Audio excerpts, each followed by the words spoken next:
हरिओम। आज हम ऐसे 5 आसनों के बारे में जानेंगे जिसे हमें रोज करने चाहिए। पहला, पर्वतासन। इसमें शशांक आसन से कमर को उठाकर आगे की ओर खींचेंगे। हाथों के बीच दूरी कंधे के बराबर रखें। घुटने को जमीन से उठाएं। तलवा, एड़ी जमीन से सटी हुई। श्वास छोड़ते हुए दोनों हाथों को पीछे की ओर खींचें और पर्वत का आकार बनाएं। ठुड्डी छाती से सटी हुई। नाभि को देखने का प्रयास करें। आपसे जहां तक हो आप उतना ही करें। थोड़ी देर उसी स्थिति में रहें, फिर वापस वज्रासन में बैठ जाएं।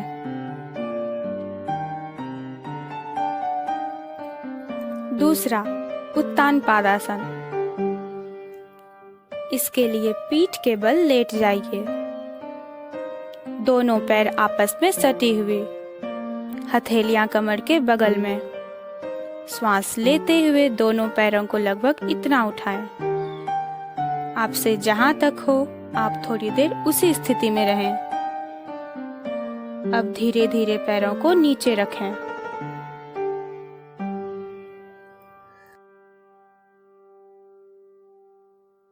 तीसरा, सेतु बंधासन। इसमें पीठ के बल लेट जाएं। घुटने से पैर को मोड़ें। दोनों हाथ कमर के बगल में।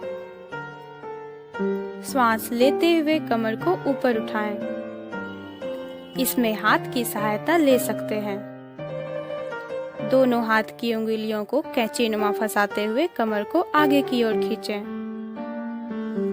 आपसे जहां तक हो थोड़ी देर उसी स्थिति में रहें। अब धीरे धीरे वापस आएं। बाईं करवट लेते हुए उठकर बैठ जाएं। चौथा, पश्चिमोत्तानासन।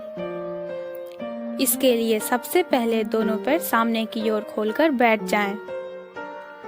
उसके बाद दोनों हाथों को ऊपर ले जाते हुए श्वास भरें तथा धीरे धीरे श्वास छोड़ते हुए मस्तक को घुटने से वो हाथों से इस प्रकार पैर के अंगूठे को पकड़ने का प्रयास करें। आप जितना खींच सकते हैं उतना आगे खींचें। आपसे जितना हो आप उतना ही करें। अगर आपसे इतना होता है तो आप इतना ही करें। पीठ बिल्कुल सीधी रहे। थोड़ी देर उसी स्थिति में रहें। श्वास लेते हुए वापस आएं।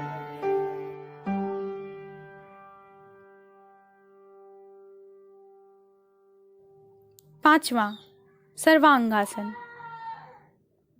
इसके लिए पीठ के बल लेट जाएं। श्वास लेते हुए धीरे धीरे दोनों पैरों को ऊपर उठाएं। कमर व धड़ के हिस्से को उठाएं। ठुड्डी सटी हुई। दोनों हाथों को इस प्रकार कमर पर लगाएं।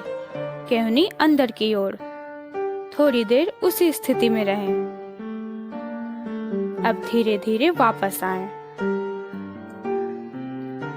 जिनको इस आसन को करने में दिक्कत होती है वो विपरीत करनी आसन करें। इसके लिए श्वास लेते हुए दोनों पैर एक साथ धीरे धीरे उठाएं।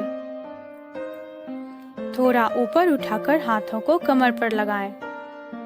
आपसे जितना हो आप थोड़ी देर उसी स्थिति में रहें। अब धीरे धीरे वापस आएं। बाईं करवट लेते हुए उठकर बैठ जाएं। धन्यवाद।